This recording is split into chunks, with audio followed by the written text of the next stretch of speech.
a été terrible. Andrew Cohen et Filcher tentent d'en savoir plus. Rémi Puig, le team manager SEAT qui a atterri sur place, se veut rassurant. Oui, on a vu Freddy, on a demandé s'il avait besoin de quelque chose. Il n'avait pas besoin de rien, ils nous ont dit, mais quand on est passé à 3 km après, alors ils ont commencé à demander un docteur et on est revenu en arrière et on a atterri pour voir qu'est-ce qu'il avait. Mais juste au même moment, il arrive aussi le docteur de Mitsu, alors seulement la vie, Sven, elle est parfait et Freddy, il était à terre. Bon, il était en train de faire les premiers soins. Je crois que du coup, peut-être, le soleil, après il s'est retombé un peu, mais... Il est arrivé à pied, je crois, jusqu'où il était. Il était à 25 mètres de la voiture, alors c'est pas un problème grave.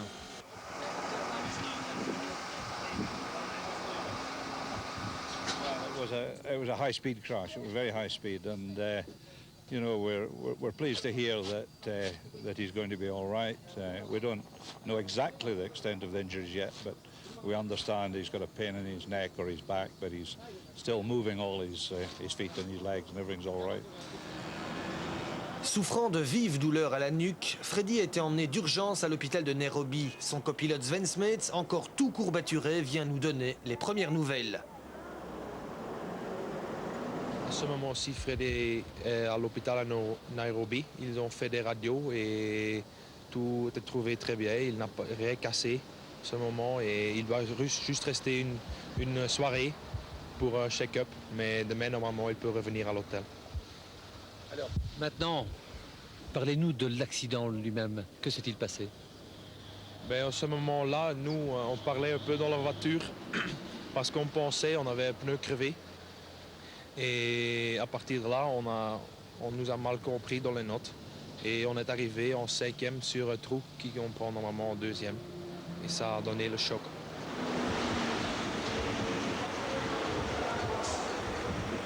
Le safari continue avec maintenant la grande bagarre qu'on attend entre McRae, McKinnon et les Toyota de Sainz et Auriol. La Focus est-elle en passe de gagner son premier rallye de championnat du monde?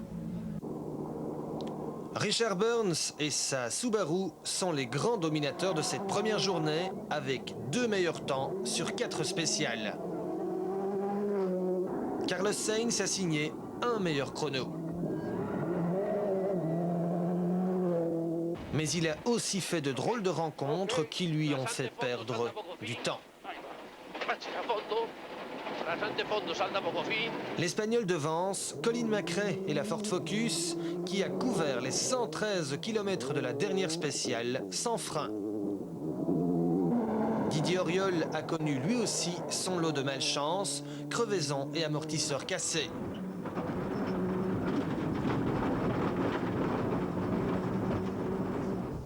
Le grand perdant de cette première journée, c'est Tommy McKinnon. Le vainqueur de l'an dernier a dû s'arrêter en spécial à 2 reprises.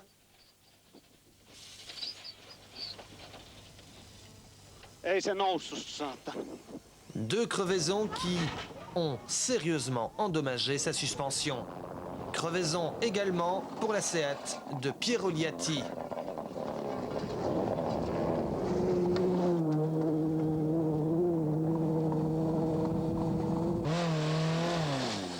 Et pour Ian Duncan, dont la jante s'est cassée en 2 sous le garde-boue de sa Toyota Corolla. Au classement de cette première journée, Richard Burns possède 26 secondes 7 d'avance sur Carlos Sainz. Colin McRae est 3e à 1,56. Didier Auriol 4e à 6,18. Tommy McKinnon 5e à 13 minutes 11. Suivent Liatti, Solberg et Duncan. Au petit matin du 2e jour, Richard Burns, le leader, signe le premier meilleur temps avant d'endommager sérieusement la suspension de sa Subaru. It's a long race. L'abandon est inévitable.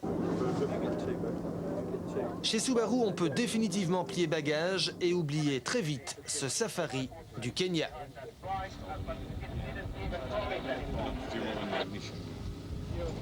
Ça arrive à toutes les équipes de temps à autre, un désastre.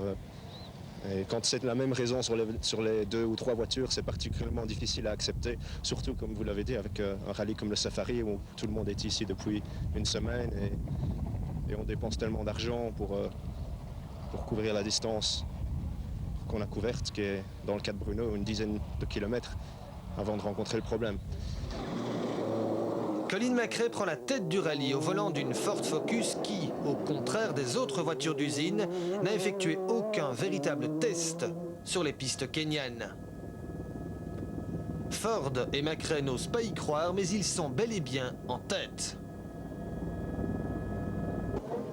At the moment, everything looks good, so fingers crossed.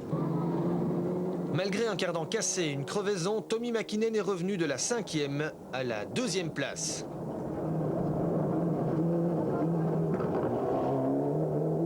Chez Toyota, on n'a pas vraiment le sourire. 3 crevaisons dans la dernière spéciale pour Didier Auriol qui a perdu le contact avec les leaders. Mais que dire de Carlos Sainz? L'Espagnol s'est retrouvé avec un capot volant avant de subir une triple crevaison. N'ayant que 2 roues de rechange, Carlos a effectué la dernière liaison de 92 km sur 3 roues. Les mécanos du TTE ont eu du boulot. Piero Liatti et sa Seat ont roulé toute la journée dans la poussière des 5 premiers. Même problème pour Harry Rovanperä. Liatti est tout content de terminer cette 2e journée à la 5e place, moins de 3 minutes derrière Sainz. McRae est en tête 14 minutes 46 devant Mäkinen et 19,09 devant Auriol.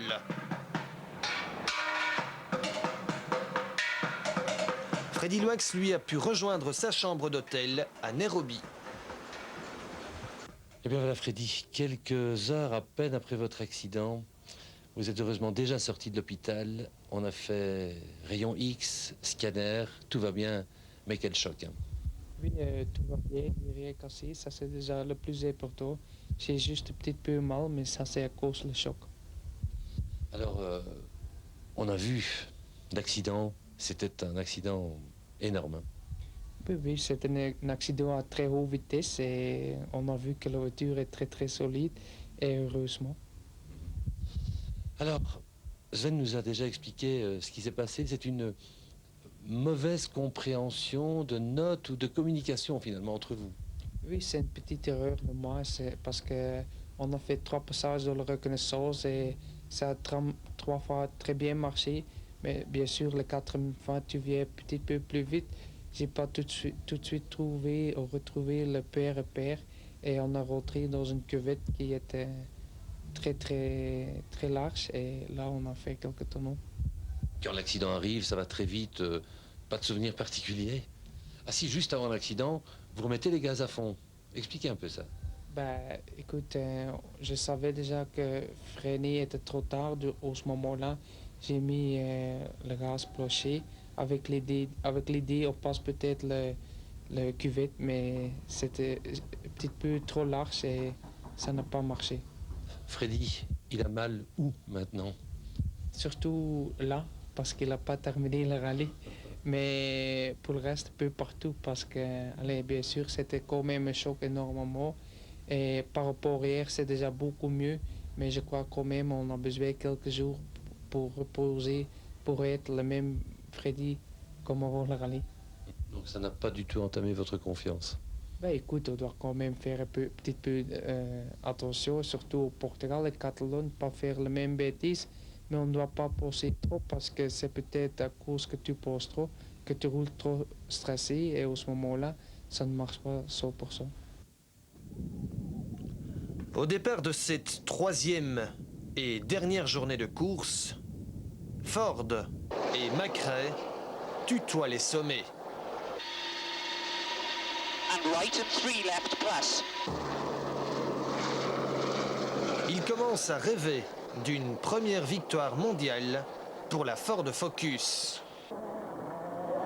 Mais l'abandon de la Seat de Piero Liatti à 2 spéciales de l'arrivée nous rappelle que l'Afrique reste impitoyable avec les mécaniques. Seat qui peut être fier de la 6e place finale de Rovanperä pour un premier Kenya. Premier Kenya aussi pour Solberg et la Ford Focus qui termine à une surprenante 5e place. Derrière la Toyota du spécialiste kényan, Ian Duncan, dont la Corolla a beaucoup souffert.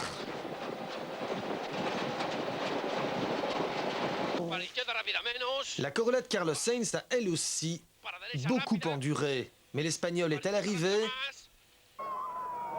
tout comme l'autre Toyota, celle de Didier Auriol, dont c'était seulement le 3e Kenya. En lutte pour la victoire, Tommi Mäkinen est parti en chasse dans la poussière de Macrae. Mais l'Écossais est inflexible, sa Ford Focus indestructible. Les voici en piste pour une première victoire mondiale.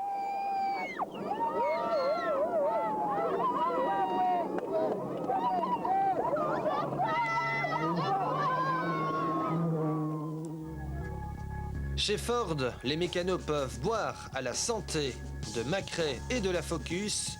Ford n'avait plus gagné le Kenya depuis Björn Waldegard en 1977. 22 ans après, Macrae impose la jeune Focus. It's just a very good job by the designers.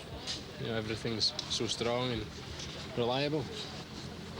The driver was a curse, huh? The driver's always okay.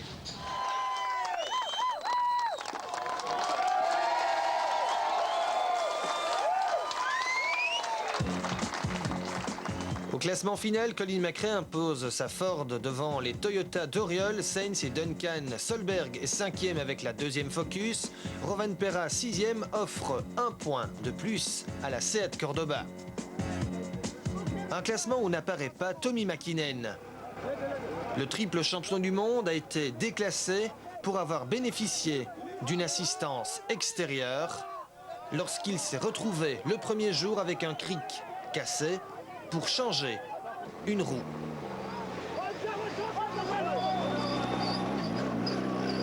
Mauvaise opération donc pour Mitsubishi qui perd la tête du championnat constructeur au profit de Toyota. Ford bondit à la 3e place devant Subaru et Seat. Nous ont donné le bon tiercé Champions et gagnent une place de copilote au 4e Champions Day, monsieur ou madame Georges, François et Rossian.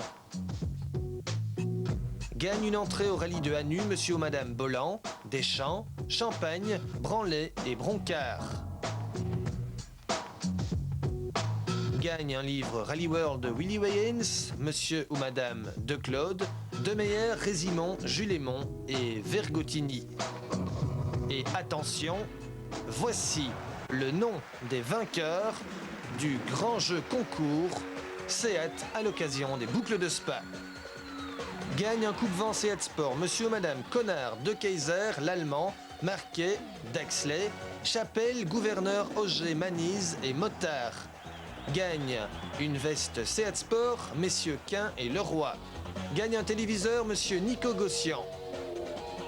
Gagne un caméscope, Thierry Daxley. Gagne une radiocassette, messieurs De Pesmire, Van Turnhout, Cornil et Daxley. Gagne 2 billets d'avion aller-retour pour Tenerife, Jean-Michel De Pessemire. Et attention, suspense. Qui est le grand gagnant de la Seat Ibiza Latino d'une valeur de 395 000 francs TVA comprise? Il s'agit de monsieur Jean Bernier d'Antoine. Voilà tout pour le jeu concours Seat. Place à l'actualité de ce week-end. Champions et l'opération RRS seront en France au Rallye des Géants les 6 et 7 mars à 2 pas de la frontière franco-belge à l'île Armentières. Gabi Gudesen comptait être au départ avec sa Subaru WRC, mais il n'y sera pas. Par contre, on retrouvera d'autres pilotes belges, comme le champion national groupe N Eddy Snat et Claudie Tang sur une Renault Maxi Clio. Départ du rallye samedi après-midi. L'actualité, c'est aussi le rallye de Hanu, le samedi 13 mars, une semaine donc après le rallye des Géants. Hanu ouvrira le championnat national des rallyes. On vous donne tous les détails et les engagés.